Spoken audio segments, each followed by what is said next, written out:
Hello, everyone. Thank you so much for coming to the opening of Women Call for Peace Global Vistas. I'm Lisa Farrington, and welcome. I'll stop you. The show is very dear to my heart and has been, I guess, 4 years in the making. Ladies, help me who are in the show. 4 years in the making, and quite a few of the artists are here. A number of them I have gotten to know like sisters by way of email, and I'm just now meeting them tonight, which is miraculous. So, you know, this is very important because even though it seems a little excruciating, I'll go fast. But there's so many wonderful people who help to make this possible. The first and foremost, is anyone here from the Daedalus Foundation? No, okay. Well, the Daedalus Foundation, the president of which is Jack Flam, a wonderful professor and mentor of mine, made a major donation to make this show happen, so I wanted to thank them. Also, the show is supported by the National Endowment for the Arts, the National Endowment for the Humanities, the Mid-America Arts Alliance, the CUNY Research Foundation, and the Art and Music Department, who carved chunks of its budget out to keep this show going. We also have special guests here tonight. Our poet laureate, who I'll introduce in just a few minutes, H. Lloyd Weston III. I don't know if the Bergens are here, Dorian and Jeffrey, but they will be here, I'm sure. And Ellie Flomenhaft from Flomenhaft Gallery is standing here in the foreground. Leslie Farrington, where are you? She's my sister. She helps me wherever I go. Is William Mazzella here? No, William Pangburn, would you raise your hand? William is director of the gallery and responsible for this gorgeous installation. He is just a genius. And Jeffrey Brown, would you raise your hand? Jeffrey is director of the theater and the gallery, and he does everything to do with our public spaces and bringing in the community to the college. Vice President Rob Pignatello are you still here, Rob? Rob, I told you to come up here now. I'm introducing you and you're not even here. Okay. And Rafaelina Tinio, I want to thank you. She's a student of mine who just is helping. You'll see her doing everything from taking pictures to serving drinks. So she's an angel. And I'm missing some of my helpers, but I want to introduce the artists, several of whom are able to be here. Faith, is Faith in the other room dilly-dallying too? Come up here now. If I call an artist's name, I want them to come up front. Faith Ringgold. Woo! Doesn't she look hot? Amazing. Is Judy here? Was Judy Chicago able to make it? Okay. Layla? No, Layla can't come. Linda Freeman, would you please step forward? Is Eileen here? No. Grace, would you please step forward? Grace Matthews. She's here. She's dilly-dallying. Just come. Flo Oi Wong, all the way in from Seattle, Washington. Helen Zugaib from D.C. by way of Lebanon. Come on down, Helen. Siona Benjamin couldn't make it, but she will be here for the artist panel. There'll be an artist panel discussion here in the gallery, same time on October 23rd, so hopefully you can come back. Nanette Carter. Yay! Give these artists a round of applause now. Don't be stingy. Renee Magnati. Where are you, Renee? I saw you earlier. Here she is. Big applause now. Make believe you're in the Apollo. Yeah. Marcia Annenberg. Yay! Is Emma Amos? Oh no, Emma couldn't come, but her assistant was supposed to come. Did you come, Natalie?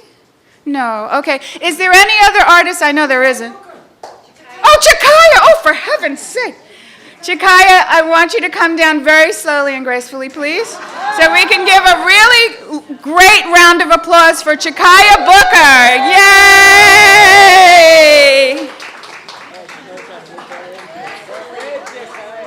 fabulous. Let me tell you something about these ladies. They were the most amazing group of people to work with. They were so patient, so accommodating, so gracious in all their dealings with me and with the college. And we had a few time issues and setbacks. Never a complaint, not one. And what you're looking at here, these are major players, okay? Think Smithsonian, think the Louvre. This is what you're looking at here.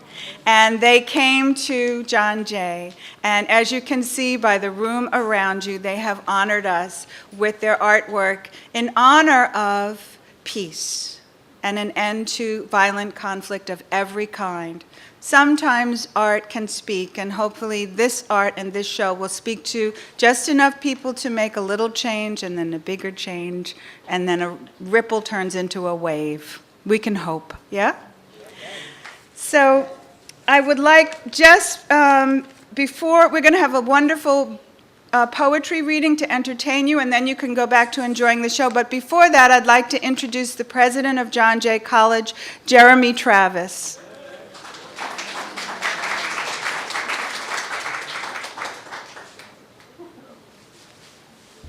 So good evening, friends. Let me just take a moment to say what is on everybody's mind at this moment, which is the person in the room who deserves a special thanks is Lisa Farrington. So standing here, I remember vividly, was it 4 years ago, when you came, met me in my office and said, I have this idea that this exhibit would someday come to John Jay. And a couple bumps along the way, here we are, and how spectacular it is. So I want to add my thanks to the artists for lending us your inspirational work. We know just from looking at what's on our walls and hanging from our ceilings that this is a body of work that speaks to a very powerful message that comes from deep within all of you and your personal experiences. Some of you I have had an opportunity to talk about, so I know that personally. What I want to do is just take a brief moment to place this exhibit in the context of this college, because one of our hopes is that your work will continue to speak to our students, the next generation on whom we place our hopes and our dreams. Not that we should give up, our struggle for peace, but we place a lot of hope in this type of environment at an academic institution on the young people who come here every day. So there are 15,000 of them who come to John Jay. They come from working class immigrant families. Most of them could not afford to go to college. Most of them are the first in their family to go to college. But they come here inspired to make a difference. We latch on to that energy and that motivation and their hopes for our world, and we try to help them grow up intellectually, socially, morally, in ways that they can go and make that difference. We believe firmly at John Jay over the last several years that art is a way to help them get in touch with those inner aspirations, whether it's music or theater or poetry. Yesterday, by the way, we had Richard Blanco here, the inaugural poet. Remember Obama's second inauguration, this amazing Cuban-American poet who talks about his life so powerfully. He was here yesterday with a room full of students. You're here today. And the hope is that we will continue while this exhibit hangs to bring students through here, that the art faculty, the English faculty, the criminal justice faculty, the clubs, the students will come here and leave here thinking differently from how they thought when they walked through that door. So that's why this is so important to us, and your work will have a special resonance in an institution where our motto is educating for justice. So that's what we do. That's what we care about, Faith. You know that. You've been here before, right? That's what we care about, and that's why this installation of women's advocacy for peace is so important to us, because it fits right at the center of what we hope is an important experience for our young students. So thank you. Thank you, thank you, thank you, and thank you to Lisa for making this possible. All right, thanks.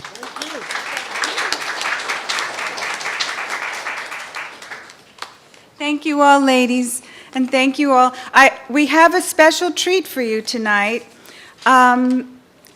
We don't have a band this time, but we have a really special treat, and that treat is a poetry reading of a poem chosen especially around the theme of this exhibition. The poet's name is H. Lloyd Weston III. He was described by Joseph Stapleton of the Art Students League as a unique amalgam, a poet, a painter, and a photographer. He's a graduate of Fairleigh Dickinson University and a son of Jamaica. Weston's paintings are in many private and public collections and have been exhibited worldwide, most notably a premier exhibit at the Americas Society. His recent book of poetry, The Many Silences of Love, is up front at the book signing desk, which he'd be happy to sign for you after the reading. It was awarded the Gold Seal of Excellence and received laudatory reviews throughout. His soon-to-be published collection of short stories entitled A Curve in the Road promises to be as spectacular as anything he's ever done. Mr. Weston is currently working on a new collection of poetry called Burning Island, and it is from that collection that he has chosen a special selection to read for us today. So without further ado, H. Lloyd Weston III.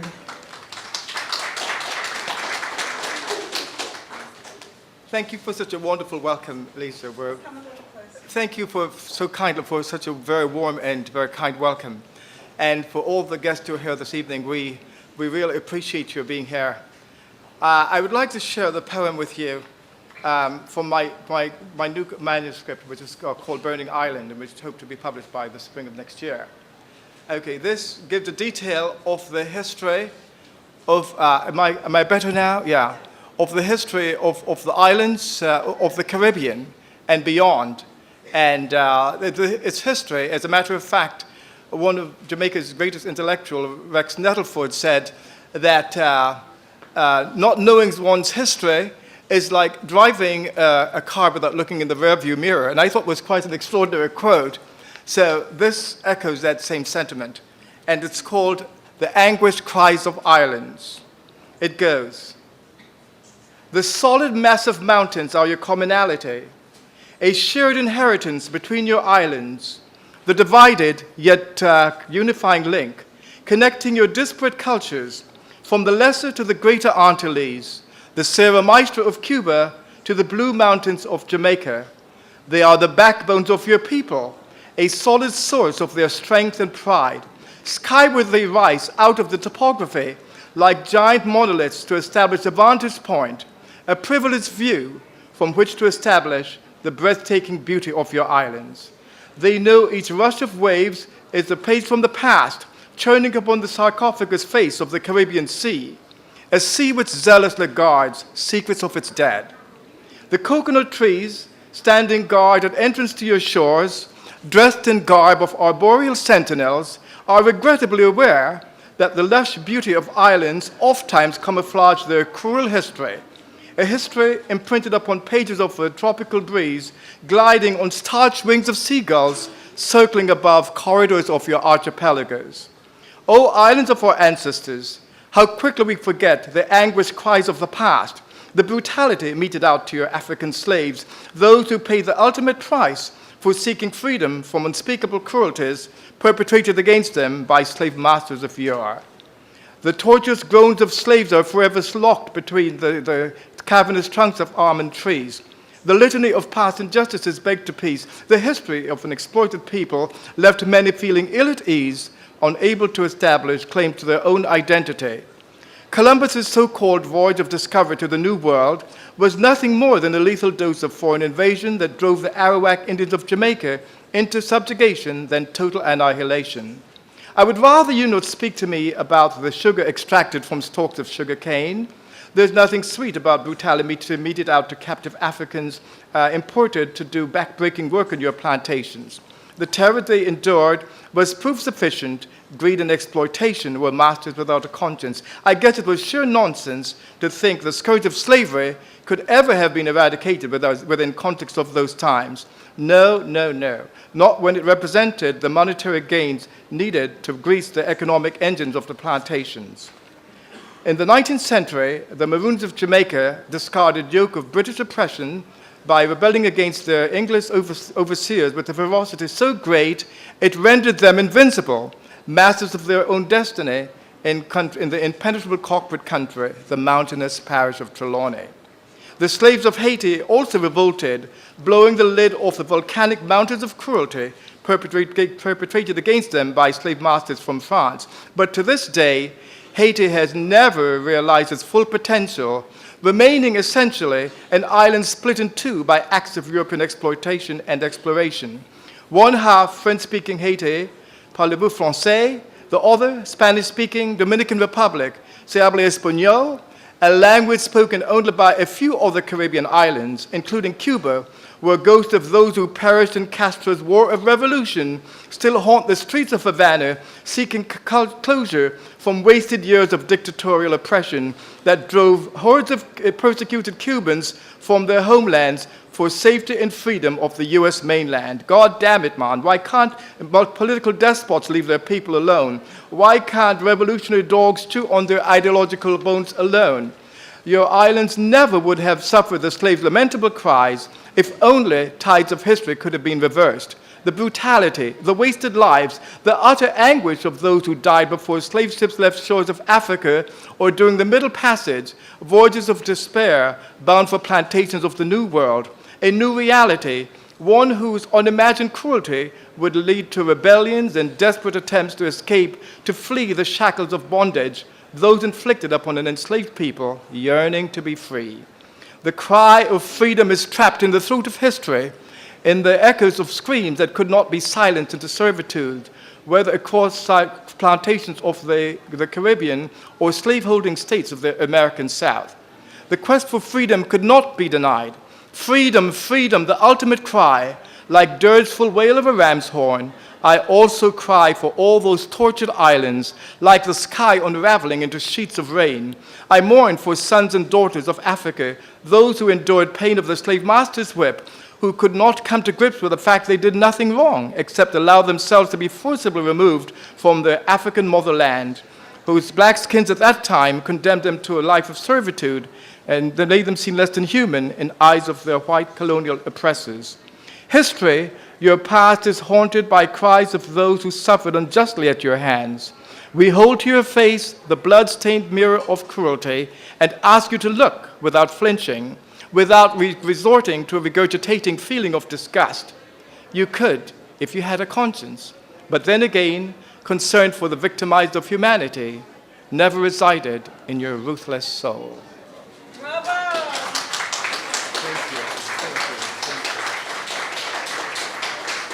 Thank you very much. Thank you, everyone, for coming, for listening. Stay. Mr. Weston will be at the front of the gallery, and he'd be happy to sign a book for you. Otherwise, enjoy the art. That's the most important thing. Look at each piece carefully, because each piece speaks very seriously about peace. Thank you.